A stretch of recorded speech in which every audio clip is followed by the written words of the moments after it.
Willkommen, this is Julia. And this is Shane. And this is Think Plant-Based.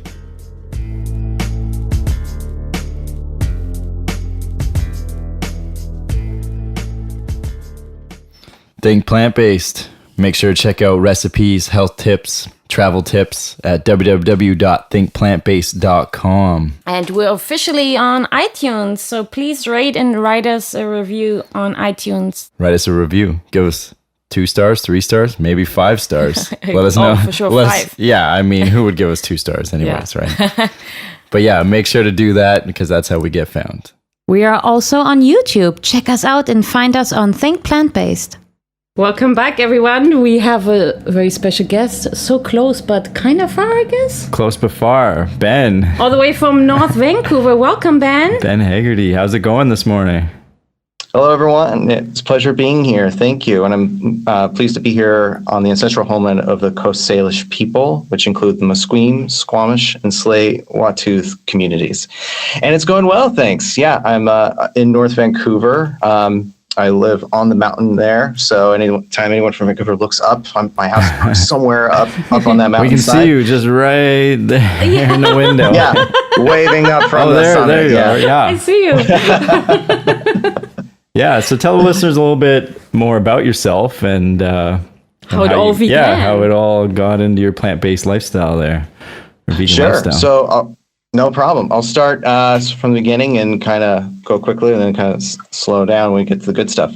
Sure. So I grew up in the San Francisco Bay Area, and that was very much a hotspot for the counterculture movement. So vegetarianism and even a little bit of veganism was present when I was growing up, but it really did not enter my lifestyle. I actually, when I was a kid, I still liked hamburgers and French fries and all those things that parents tell you not to love. I love, but yeah. But at the same time, I was also the kid who really liked veggie burgers and bean burgers and things like that too. So as I was getting older, I noticed that I really liked. I would start like passing up on meat options, and like by high school, I was like the one guy who was like, "Oh, you have any bean burgers or any veggie burgers?" And nice. And I wasn't really thinking I was vegetarian at that point. I was just like, "Oh, I just happen to like this." I just was like, I wasn't really connecting the dots there. I was a teenager, so I wasn't really like thinking broadly in terms of my diet. And so in this kind of continued on into my college years. And then when I was traveling abroad in France, I noticed that there were a lot of veggie options there that were so delicious. And yes, they used like creams and butters and things like that. And I still wasn't thinking about vegetarianism then, but I was still really like amazed by like, oh, wow, things really can be delicious and veggie based. And so that idea was starting to percolate more. And I started meeting more vegetarians, not just there, but also back at my university where I attended in Northern California. And that was that I started kind of seeing how it worked and all that. And then I got into veganism actually quite by happenstance.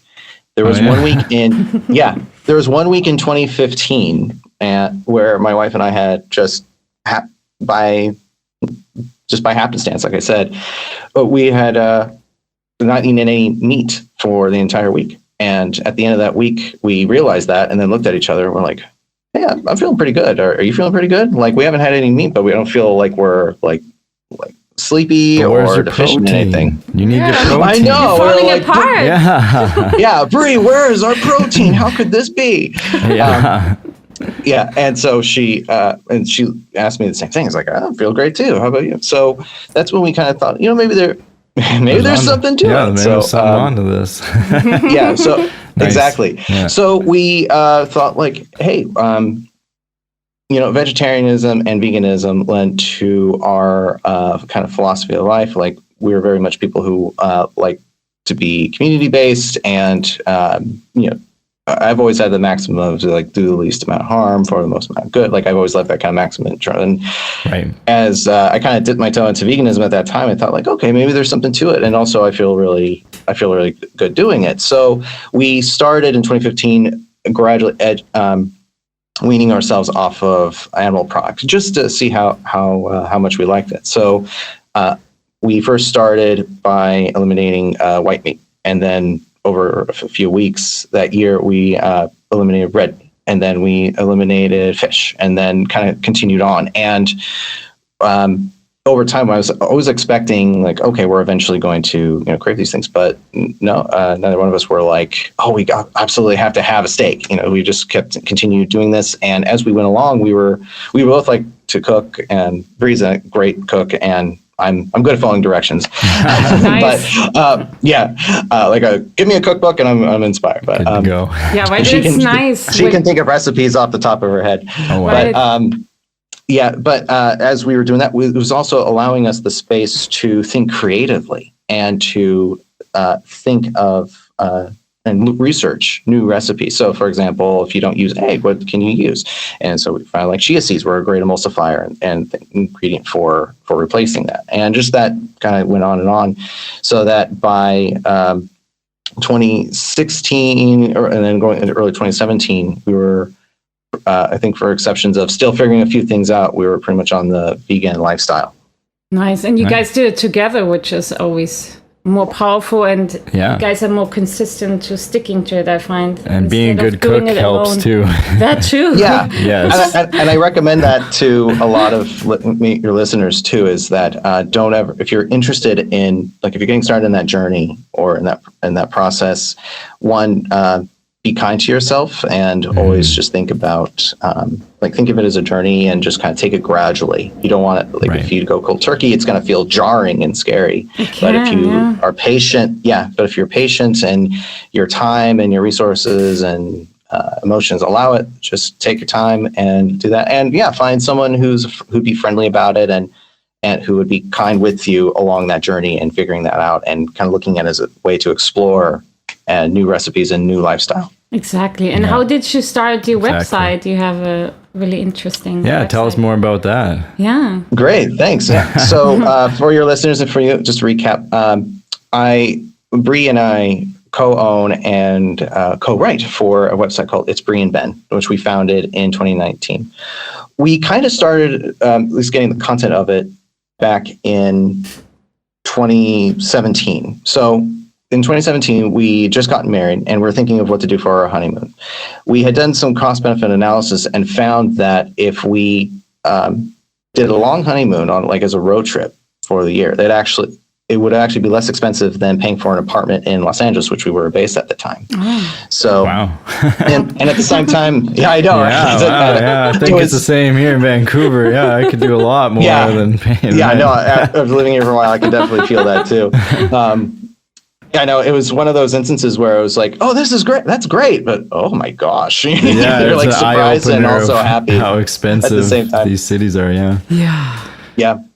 So at the same time, Bree was working for a vegan publication based in Los Angeles, and I myself was a remote travel agent. So this was a good opportunity for her. We were thinking if we did a road trip and hit vegan destinations or vegan restaurants and talk to vegan entrepreneurs along the way for her content, then that would lend to, one, help for her, and two, for me, I was working remotely as a travel agent, so I could still work, and I did work full time during the whole trip. So we thought, hey, this is a great opportunity to go and do that. So in 2017, we put our stuff in storage and then packed our Prius and traveled up that year from Los Angeles to Vancouver, and then along the way spent a few days to a few weeks in destinations across the country until we reached Halifax, and then went down to New Brunswick, and then dipped back down into Maine, and then went across the continental U.S. Wow. That's a journey. Wow. Yeah, thanks. Yeah. That's exciting. We did that 2017 and 2018. In 2018, we doubled back and hit the states that we didn't get in the first year. And so in the end, we then accumulated content from about 60 destinations. Wow. And the approach was just for Bree and her publication at the time was to find vegan restaurants and other their destinations in cities in both countries, and just get to meet them and get to see what their story was like. And what was great is that these weren't necessarily just the coast. Everyone thinks that veganism is like really stuck to just the coast. I mean, even vegetarianism is like a coastal elitist thing, but we were finding such wonderful people and businesses and places people, you never would have thought vegetarianism or veganism would be present. So we would like St. Louis, Missouri was very, very surprising to me. They had some like most wonderful vegan bakeries I'd ever tasted there. Interesting. Yeah. Missouri. You never know. Never know. Mud Pie Bakery, really. Yeah, there's Mud Pie Bakery there, and just places they just wouldn't have thought of. Like also just like vegan burgers were also a thing. Like Beyond Meat was kind of just picking up at the time, right. So it was very new. But people were thinking of these wonderful plant-based, nut-based, oat-based like recipes for burgers in like places like Kansas City, and it was just like, oh wow, this is amazing. Wow. Yeah. And by 2019, Bree had left that publication, and we still had some content that we had used and we legally could still use. And so we thought, like, we had all these insights that we had gleaned, and so we decided to start our own website and use that content and apply it there. And that's what It's Bree and Ben is today. It's a website dedicated for not just vegans or vegetarians, but just anyone who's interested in engaging with what we call a kind mindset when they are traveling, shopping, and exploring new places in general. Right.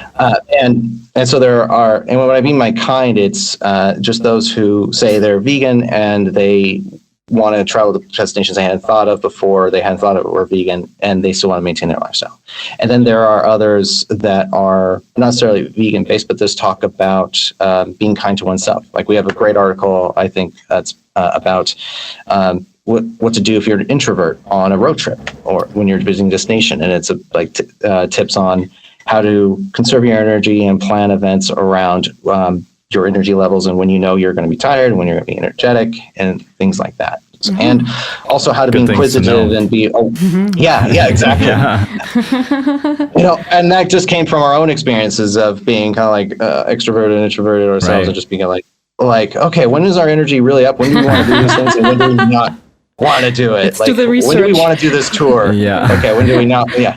Nice. And, and so it's just based on also being aware of your surroundings as well, and acknowledging that wherever you visit as you're traveling, you're visiting someone's home, and that there are people who've been there for thousands of years or even just a few years, that and how to be respectful of that and mindful of that. And there are tips in there as well. So it's our mission has been just how to enjoy yourselves kindly to yourselves and to others. Good mission. We'll put the link up in our show notes here so people can check it out. What's your favorite city then? Yeah. Travel to ever, like around the world. Ever around the world, North America? Because we have listeners from all over the world, so it would be interesting to hear. Yeah. Oh my gosh, I have to think about that. Like vegan friendly, like wise. Yeah, the most vegan friendly favorite destination. For you. It's a hard one. There's a lot. I know. We know. Yeah. We have one. Do we? Is it the same? I don't know if that's the same like yours, but I know. Oh, okay. Which place is that? I think LA, but I'm from Berlin, so I would say Berlin is pretty good too. Because like here in Vancouver, a lot of vegan places are closing down or closed down. Unfortunately. But whenever I go to Berlin, like it's booming. I mean, there's some places closing down, but it's never a shortage. And I feel a little bit like you can always find vegan options in Vancouver, but it's still now I'm realizing, wow, the economy and everything, it's really making vegan businesses, any business, but especially vegan businesses. Yeah, right? Especially niche businesses and vegan businesses. It's a hard one. Yeah. Yeah. Well, that's we could. My research definitely touches on that, and I can't wait to tell you about those themes that you're detecting, because that is what I believe is a systemic trend that we're seeing. And but to answer your question first, as to which one's my favorite, yes, it's real. That is really tough for me, because I found this in my earliest travels to now, is that every city and every community manifests and interprets how to go about it differently. Like, for example, Right. So it's kind of like it like there's no one standard to do to look at it. You can be mesmerized in so many ways. But in terms of, let's see, most vegan friendly, yes, LA, just because it does have so much resources pulled into it. Yeah, there's so many investors. Mm-hmm. There's so much. There's so many like properties that if you have the money for it, you can definitely set up and people can get noticed. Right. So LA is really great for just its sheer quantity. Yeah, totally. And with high end chefs. And Portland, I would say, is Portland, Oregon. Oh yeah, Oregon. Yes, not Portland.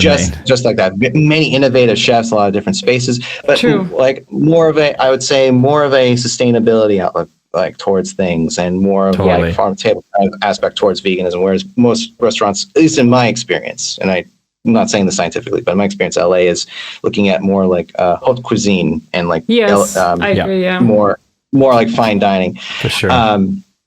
And New York was very fascinating to me because there were a lot of vegan options there, but they were geared towards fast casual. Because totally. Most people there are running all over. That's the whole New York East Coast theme, right? Like Chicago too. Fast casual. Remember? Just gotta go. Yeah. Remember Chicago? We're like, actually, they have way too much like sweet vegan options. And when we're traveling, we try to eat more savory foods so we don't feel too sluggish. But that was kind of hard in Chicago, actually. I mean, the raw food options. Milkshakes. Yeah.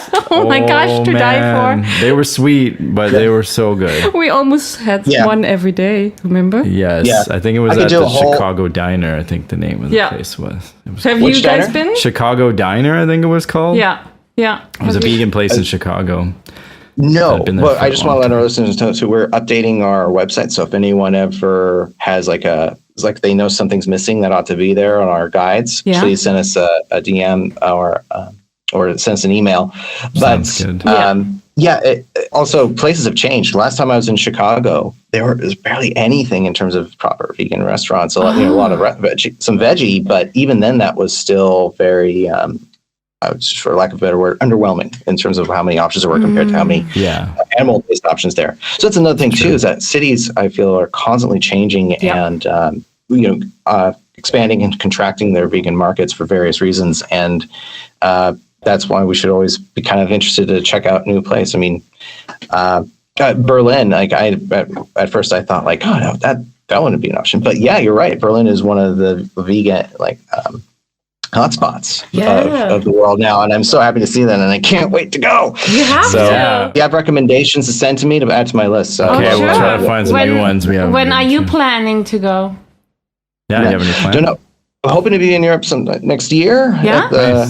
At the latest, but nothing set in stone yet. Great. And we're also hoping to expand our guides off, North America eventually, and hit Europe next. Exciting. And from there, the rest of the world. Yeah, that's perfect. But no firm plans on when that will be, but that will be coming up hopefully in the next year or so. Yeah, awesome. Great. Okay. Yeah. So there's a call to action, like Vancouver and other major cities ought to support vegan entrepreneurship. Can you tell us more about that? Yeah. Well, to kind of get into that, I hate to be one of those guys who's long-winded and kind of going back there, but I think that would actually be to answer that would be good to describe my project and my background. Sure, yeah, sorry. How I approach that, if you don't mind. Yeah, for sure. So in 2019, we have our website and things are getting off the ground there. And then by 2020, we all know what happens there. And so my trial and see job was furloughed. And I was thinking, okay, what do I want to do? What I want to do. I had long been interested, as we've been writing our articles, in looking up veganism as explained in academic literature. And what I mean by that is like scholarly articles and peer-reviewed articles about veganism, vegan philosophy, because I always thought like, oh, this is fascinating to me, for one, personally, and also two, it'd be great content for articles. But in those early years, so like 2019, I didn't find very much. I found a few articles about sustainable plant-based farming practices, but not very much about veganism of itself. So I kind of always thought my idea of like, I'd love to do, go to grad school and write a thesis or do a project on veganism. That'd be cool. so that, as I mentioned before, pandemic hit, and then when I was furloughed, I was thinking like, well, now I have the time to look into and investigate this question while working on my website. This might be a great opportunity. So, 2020, Bree and I were I applied. Sorry, let me back up. 2020, we moved to Vancouver, BC, after I was accepted to the University of Northern British Columbia, whose pin I'm wearing proudly right now. Ooh, Nice. Congrats. Yeah, thank you. Yeah, I just graduated there too after doing this project. Oh, congratulations! Thank you so much. It feels like just a day ago I was applying. Yeah, it's like, right. It goes quick. Like what happened? So much happened. So yeah, and that was an interesting process too, because we moved to Vancouver, and I was setting up this project. And at the time, I was thinking, actually, I wasn't thinking of making this a vegan project at the forefront. I was a little, believe it or not, afraid to mention the word veganism in front of academics because it had been touched on before, and I was afraid that I'd perceived as being biased for being a vegan myself. Right. So when I first approached my advisors about it, about this research project, I kind of was a little hesitant to say like that I was thinking about putting veganism in there somewhere. So they were like, "So Ben, what kind of idea do you have for a project?" I was like, "I was thinking like a sustainable business, and you're looking at sustainability and ethics, and sustainability is good for business." And so like it was kind of muddled. And I give my advisors, I hope they're listening, that just so much credit, because they kind of heard that there was something missing, and they were both like, there's something like you have, I feel, is churning in your head. What is it you want to do? And I just kind of sat back and was like, well, okay, so guys, I'm vegan. So and I said, like, I'd be very interested in looking at how veganism and business work together. At that time, it was kind of, still undefined, but I just wanted to look at those two spheres or phenomena and see how they might influence each other. Right. And my advisor, Zoe Miletus and Mark Grew, they both were like, great. Oh, that's really fascinating. That seems really novel. Like, give that a shot. And so they helped me think of a way to turn this concept into an academic, researchable project. And so nice. That was very it was a very welcoming experience. So it felt like relieving too. And it was relieving. They're supporting you in something you want to do, right? Exactly. It's like I wanted to do it, but I was like, I'm afraid they will say no. And I recommend that to anyone who, not just for academics, but just any project. Anything just find in life, right? There is someone who will love your idea. Just be honest and let them know how you work and what you're thinking of beforehand, and you'll be surprised at how not easy, but receptive people can be. Exactly. True. Yeah.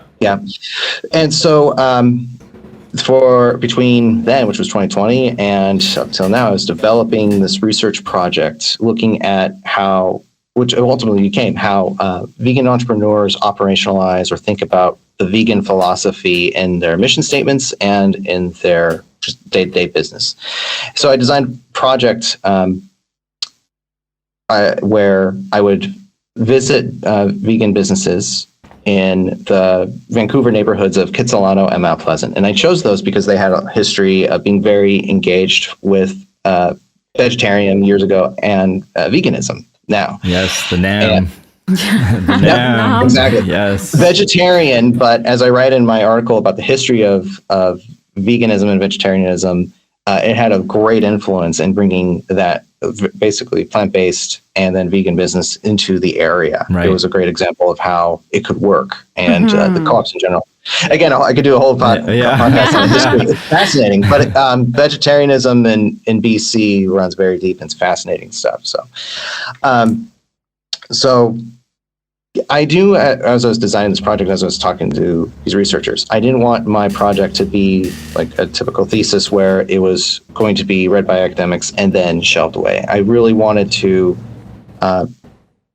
provide insights and let the insights of these researchers, I'm sorry, not the researchers, but the entrepreneurs be made available to the public so that they could help each other, those within their community, or cities, municipalities could also detect it and be like, oh, hey, there's some great themes about business in here we should look into. Let's, put that in policy, hopefully.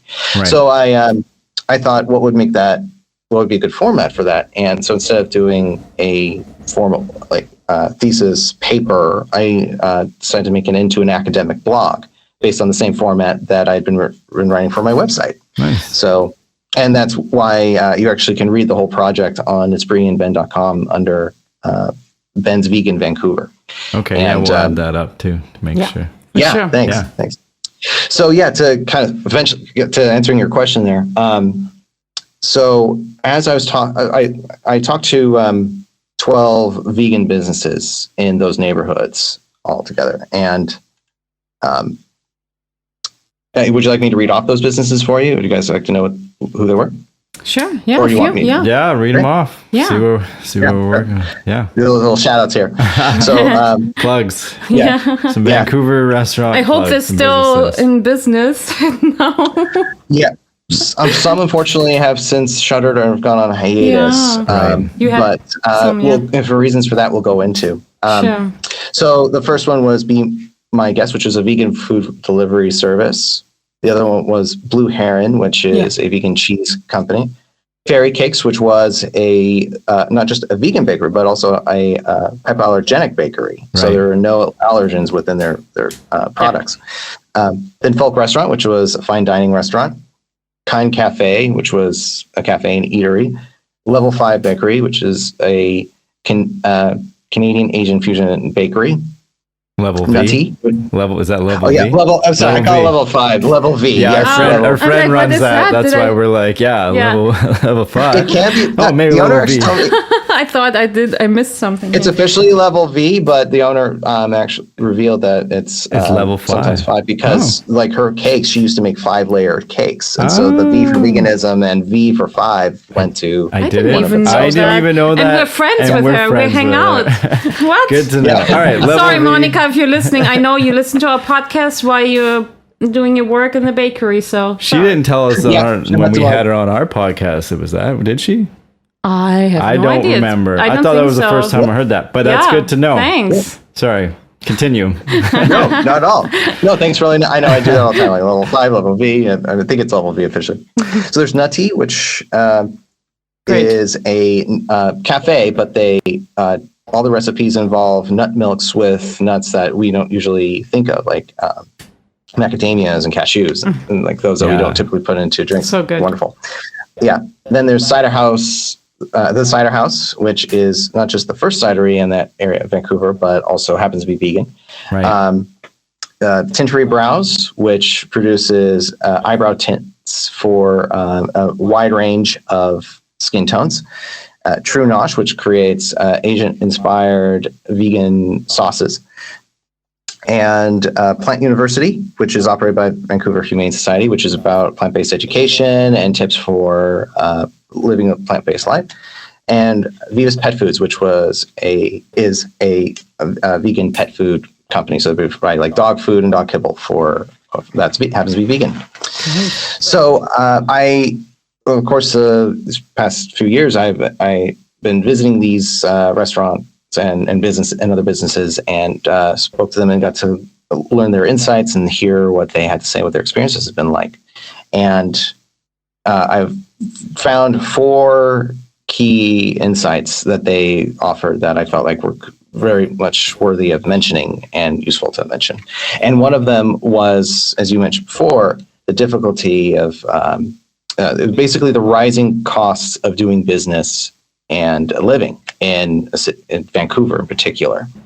So what that means is that as I was talking to these businesses, they all mentioned that interest in them was going up. So that misnomer or that cliche that, people like veganism as a trend and then they give it up was not the case. These businesses had regulars, and interest in them was all reportedly increasing, especially after the pandemic, when a lot of people thought that they'd be lacking. But interest was going up, but still rent was correspondingly going up as well. So and for reasons that were for like IP reasons and other things that had to do with the structure of the project, I couldn't ask them what their rent was. But I did do some research and found that the average rent increases in these neighborhoods was going up by about 14%.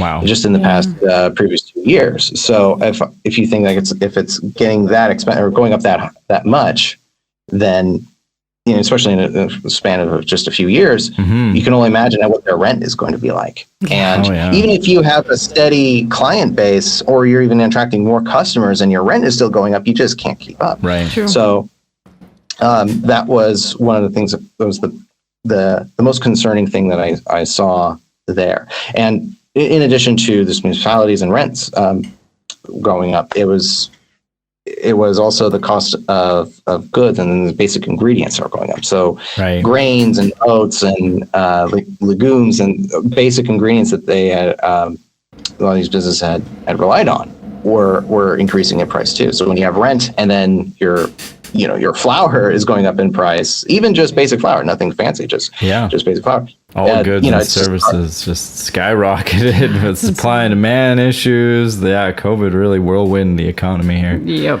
Yeah. We're just seeing it now. It's just tough.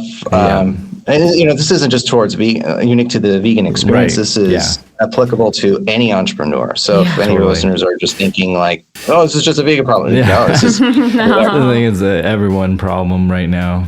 It's just it is, tough times. And I would also say it's not just Vancouver too. There's so many cities in which gentrification and just rising costs of real estate are causing it harder for businesses that are currently there to survive. Also, those who are looking to enter those spaces to enter. So it causes like a barrier to entry for any new vegan entrepreneur who wants to go there. Right. So, and many are reacting to this in different ways. Some were saying that maybe it would be best to relocate out of the city and set up shop closer to their ingredients, so they cut down on transportation. But then that, works for staying in business. But then that also lends to there becoming a void of entrepreneurs in these neighborhoods where entrepreneurship and small businesses have been flourishing. And then that leaves nothing there except for larger warehouses like Amazon and other chains to just kind of come in and just take up that space. And that lends to that gentrification and commercialization of residential areas and small business areas that we had gotten accustomed to. So, it's I believe a systemic problem based on what I've been told there. Right. Yeah. And unfortunate, because there's some really good places that I'm gonna miss. It is. Since my project, I know Fairy Cakes unfortunately shuttered its doors because of that. And I know the Kind Cafe also had to do the same for that. And that's as far as I know at the time of this recording. But I would say for anyone who is interested in just not just supporting small business, but just looking at vegan entrepreneurs, please go and research to see which of the plant-based and vegan businesses are in your area, and see, make time to go visit them. And, and even as simple as thinking like, well, I can go to Starbucks that's at the end of this corner, but if I just go another corner and a half, there's a vegan cafe. Then, think about making that into your routine. And again, it all depends on your space and availability and time and all of that. Of course, that's not to be ignored. But if it's something as simple as, hey, I want to take out my family out to dinner, maybe consider these vegan restaurants, or consider a plant-based area. Yeah, totally. And I think it would behoove cities to kind of consider that as well. So, as I found in my research, that vegan businesses and their mission statements lend to thinking sustainably and thinking about environment or health, and health of non-humans like animals as well, which in this age in which so many cities and municipalities are thinking of climate and sustainability goals, promoting, or at the very least thinking about those businesses as mechanisms towards their goals and achieving those goals is really worth them looking into.